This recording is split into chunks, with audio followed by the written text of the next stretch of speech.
우리 성도님들 한 주간도 주님께서 주시는 평안함 가운데 잘 지내셨죠? 오늘은 교리학교 20번째 시간입니다. 지난 시간에 이어서 계속해서 교회에 대해서 살펴보게 됩니다. 주님이 기뻐하시는 교회, 건강한 교회, 또한 바람직한 교회, 이것에 대해서 참으로 많은 분들이 관심을 갖고 계실 것입니다. 교회가 세상의 다른 조직과 비교했을 때 참으로 독특한 특성을 가지고 있는데, 오늘은 그래서 교회가 가지고 있는 그 특성이 무엇인지에 대해서 성경에서 말하는 교회의 특성, 그리고 교회 역사가 진행되어 오면서 세워지게 된 교회의 특성에 대해서 함께 살펴보도록 하겠습니다.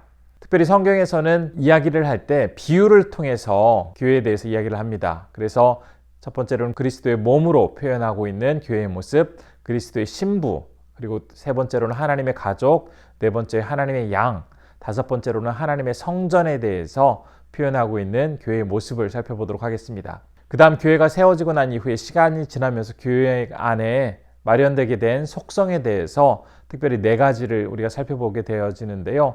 첫 번째로는 사도성, 두 번째로는 통일성, 세 번째로는 거룩성, 네 번째로는 보편성에 대해서 살펴보도록 하겠습니다.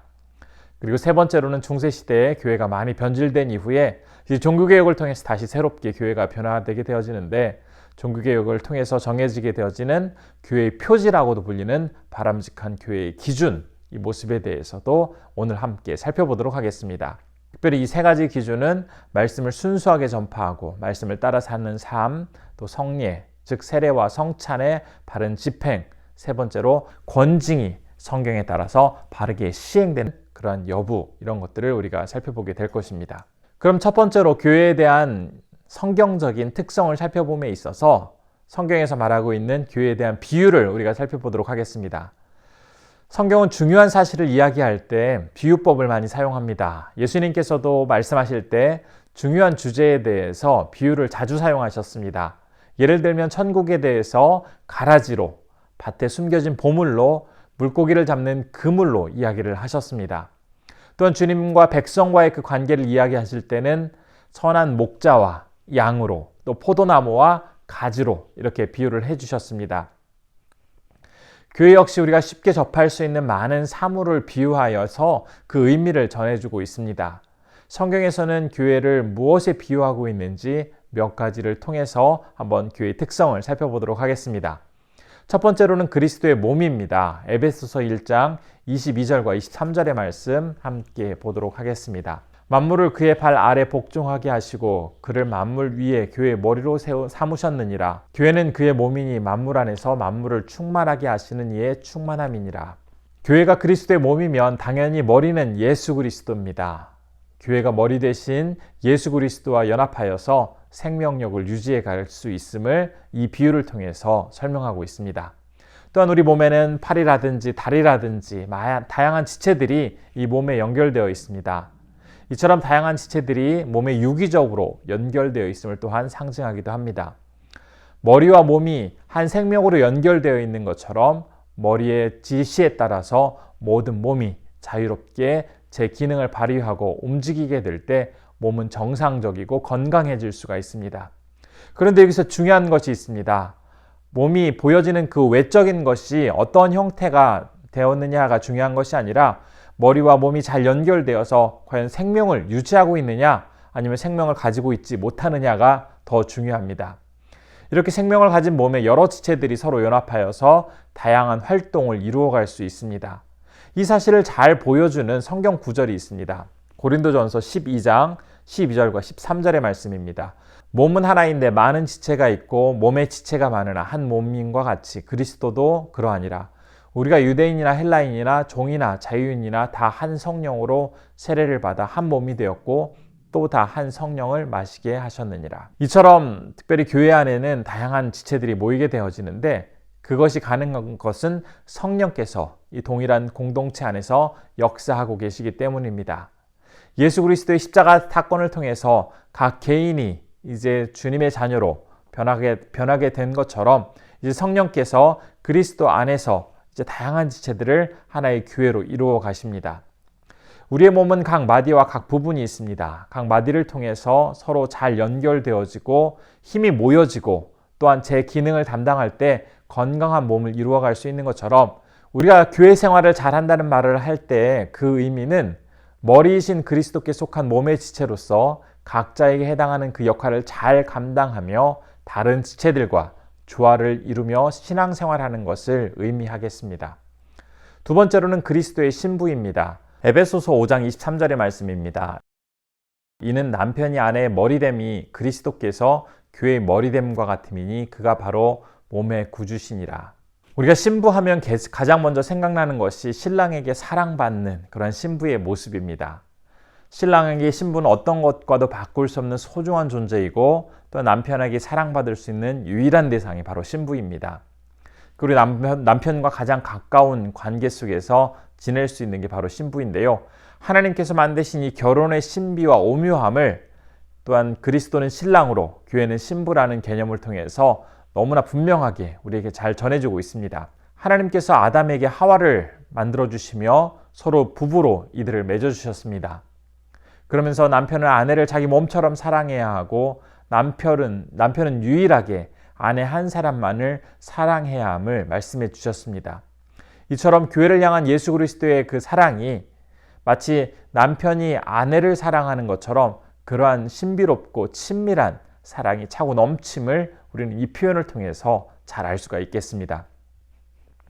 세 번째로는 하나님의 가족이라는 의미입니다. 에베소서 2장 19절의 말씀입니다. 그러므로 이제부터 너희는 외인도 아니요 나그네도 아니요 오직 성도들과 동일한 시민이요 하나님의 권속이라. 여기서 사용된 권속이라는 단어는 오늘날 잘 사용하지 않는 단어입니다. 한 집안에 같이 살아가고 있는 이 식구를 의미하는 표현인데요. 우리가 사용하는 가족이라는 것으로 받아들이면 되겠습니다. 가족 간의 끈끈한 사랑을 또 관심을 표현하는 단어입니다.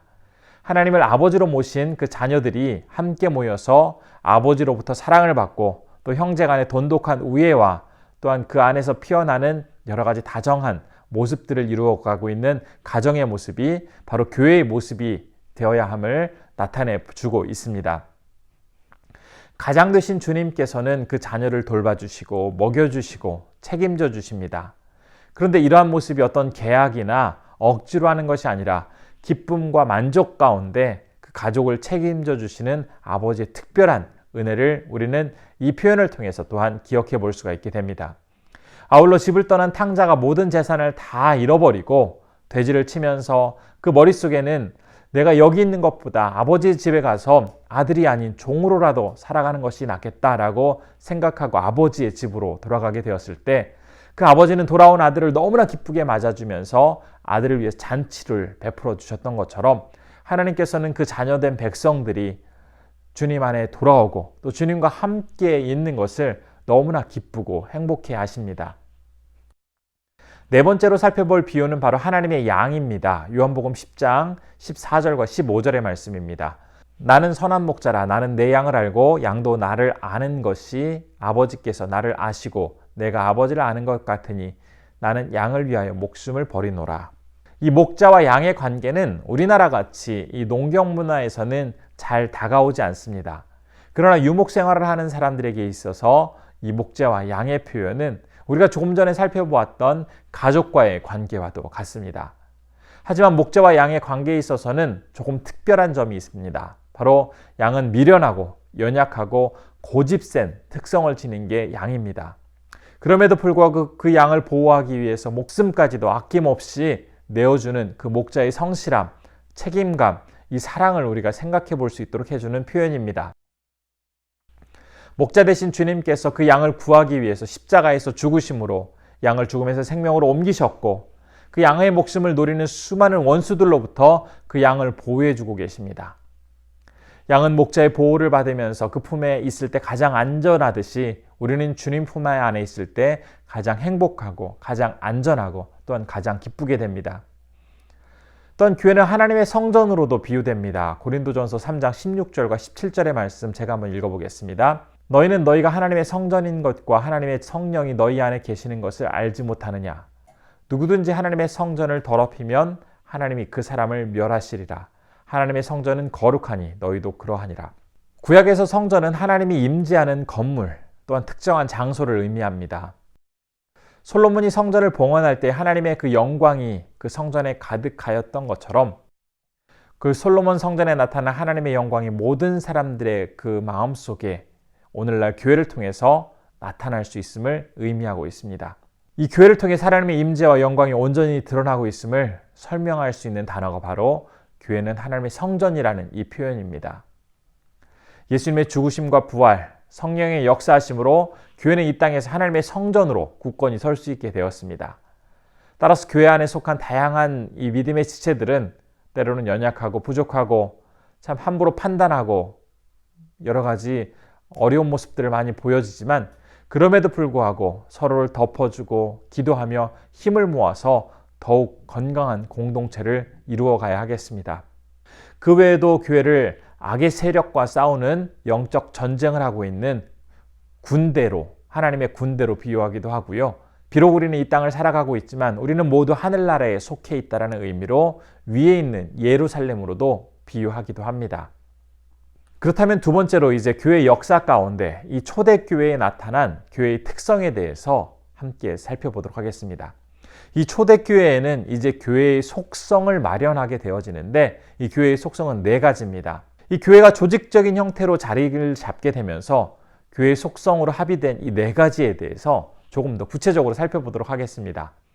첫 번째로는 교회의 사도성입니다. 이 사도성이란 사도들이 전한 복음의 터 위에 교회가 세워졌다는 의미입니다.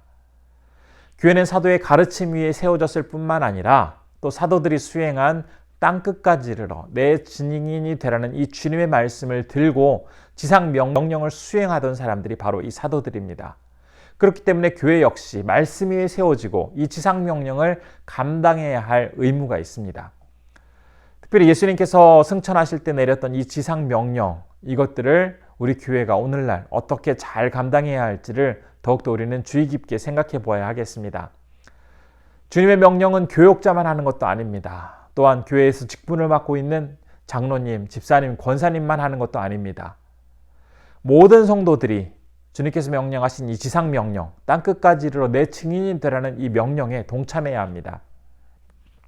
하나님 나라를 전하는 이 사명을 우리는 정말로 소중히 여기면서 이 교회의 사도성을 잘 감당하는 모습이 필요하겠습니다.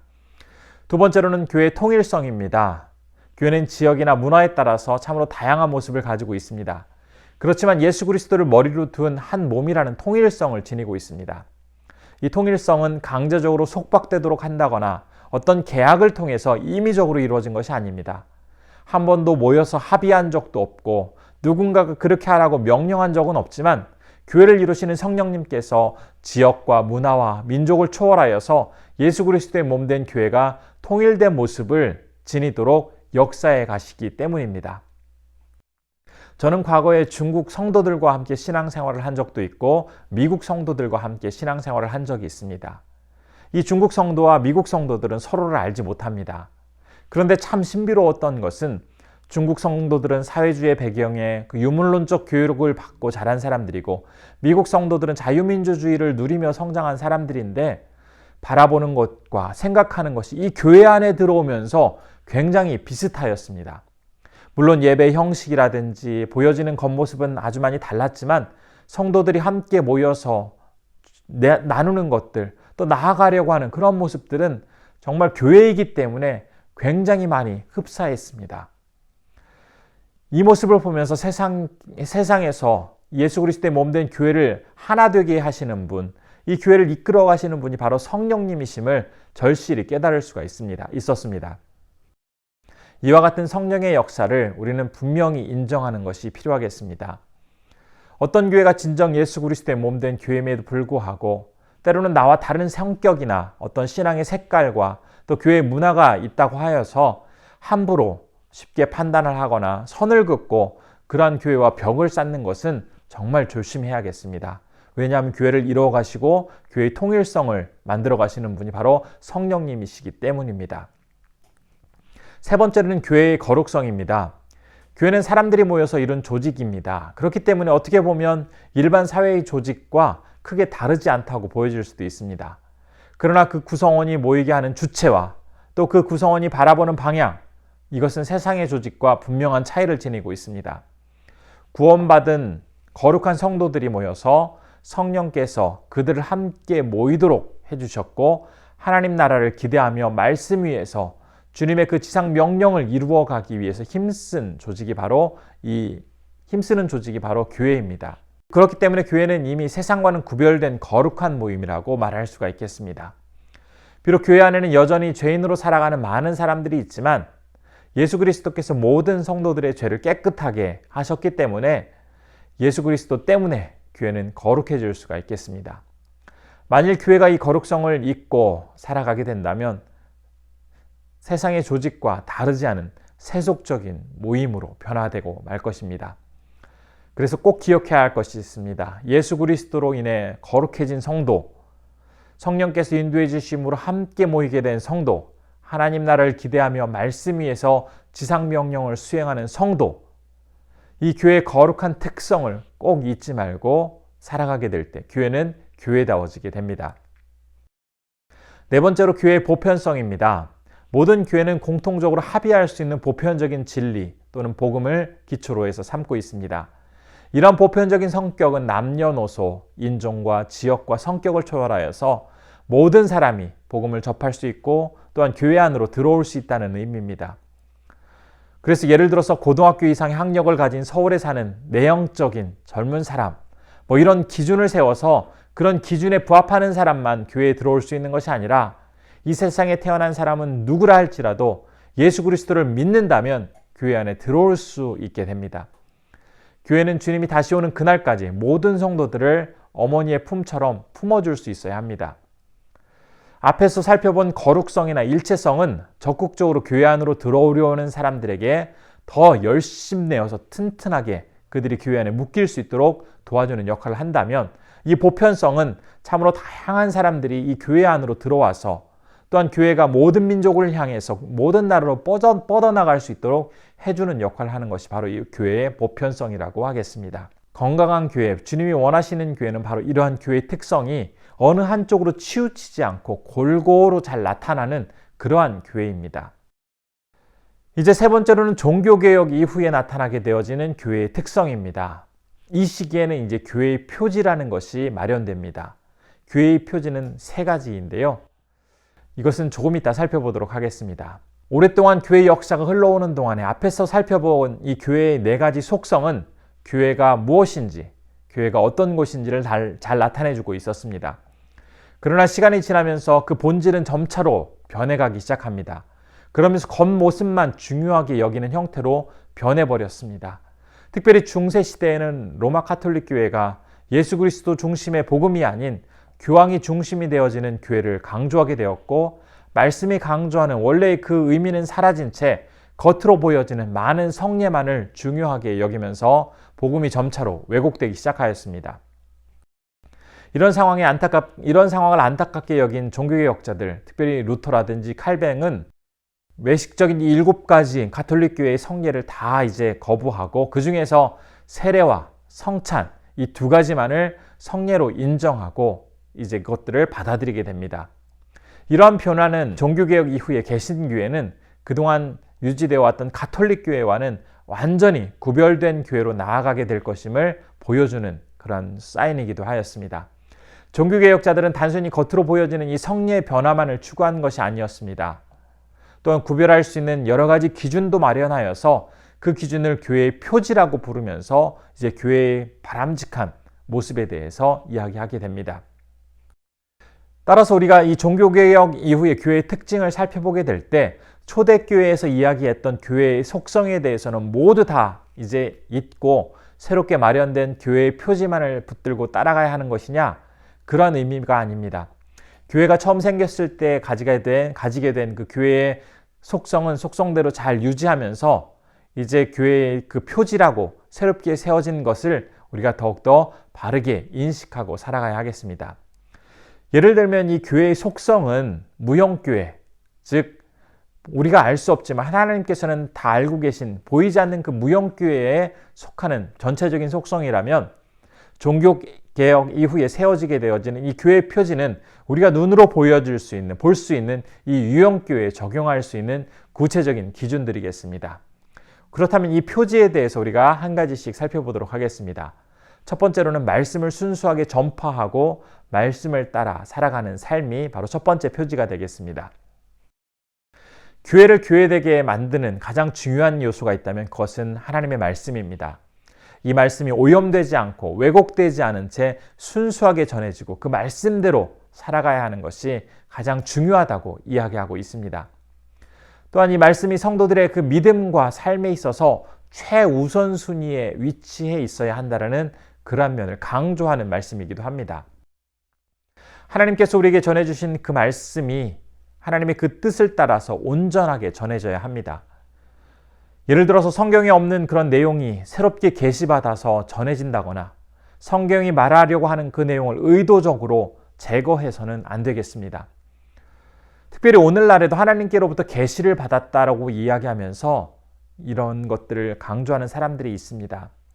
우리는 이미 15강을 배울 때 성령님의 능력에서 우리에게 은사를 주시는 성령님께서는 초자연적인 기적과 같은 방법으로 우리에게 은사를 주실 수도 있지만 자연을 주관하시고 온 우주 만물의 역사를 이루어 가시는 하나님께서는 성경 말씀을 통해서 정해진 법칙 안에서 세상을 이끌어 간다라고 말씀을 드린 적이 있습니다. 이처럼 때에 따라서는 하나님께서 직접 말씀하시는 예외적인 경우가 있을 수 있습니다. 가령 아직 복음이 전해지지 않은 또 성경이 전해지지 않은 어떠한 선교지라든지 성경 말씀을 알지 못하는 누군가에게 직접적으로 하나님께서 말씀하실 수 있는 이 초자연적인 현상이 있을 수도 있지만 이것은 아주 특별한 경우입니다. 그리고 또한 이런 특별한 말씀 또한 반드시 성경 말씀에 의해서 그 진위 여부가 검증되어야 하고 성경이 진리가 되겠습니다. 하나님은 우리에게 전해주신 그 성경 말씀을 통해서 당신의 뜻을 너무나 분명하게 말씀해주고 계시기 때문에 모든 것의 검증 기준은 바로 이 성경 말씀이 되겠습니다. 건강하고 바른 교회의 표지로 순수한 말씀이 전파되어지고 말씀을 따라 온전히 살아가려고 하는 그 성도들의 모습이 너무나 중요합니다. 특별히 각종 이단이 너무나 난무하고 있는 요즘에 하나님의 말씀을 바르게 전하고 바르게 아는 것이 더욱 소중해지는 때입니다. 우리가 잘못된 가르침에 빠지지 않고 하나님의 말씀 중심으로 건강하게 신앙생활하기 위해서는 다음 4가지 사항을 꼭 기억해야 할 것입니다. 첫 번째로는 성경 말씀을 최고의 권위로 두고 살아야 하겠습니다. 말씀을 전하는 사람에게는 권위가 있습니다. 그런데 이 말씀을 잘 이해하셔야 하겠습니다. 그 권위는 그 사람이 전하기 때문에 어떤 누군가가 전하기 때문에 권위가 주어지는 것이 아니라 그 사람이 전하는 내용이 하나님의 말씀이기 때문에 그 전하는 사람에게 권위가 세워지게 됩니다. 말씀을 전하는 사람은 그렇기 때문에 말씀과 같아지거나 말씀보다 더 높은 위치에 절대로 있을 수가 없겠습니다. 오직 하나님의 말씀만이 최고의 권위에 있어야 합니다. 두 번째로 기억해야 할 것은 성경 전체를 균형 있게 받아들여야 합니다. 성경에는 신약과 또한 구약이 있고 때로는 죄를 책망하는 내용이 있고 경고하는 내용이 있고 반대로 위로하고 소망과 평안 가운데 살아갈 수 있도록 하는 내용들이 있습니다. 또한 어떤 부분은 현실에 해당하는 부분이 있고 또 어떤 부분은 장차 이루게 될 소망에 대한 내용들이 있습니다. 믿음에 대해서 강조하는 내용이 있고 또 믿음에 따른 행함을 강조하는 내용도 있습니다. 이처럼 다양한 말씀이 성경 말씀 안에 포함되어 있는데 이 중에서 너의 마음속에 원하는 것을 선택하라 라고 하나님께서 이 다양한 것을 주신 것이 아닙니다. 우리에게 이런 것들이 골고루 다 필요하기 때문에 다양한 것들 전부를 가르쳐주고 있습니다.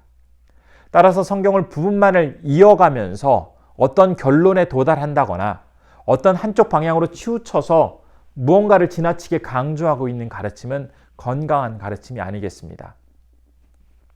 성경의 내용 전부를 균형 있게 가르치는 것이 또한 배우는 것이 중요합니다. 세 번째로는 성경에 무엇을 더한다거나 빼려 해서는 안 되겠습니다.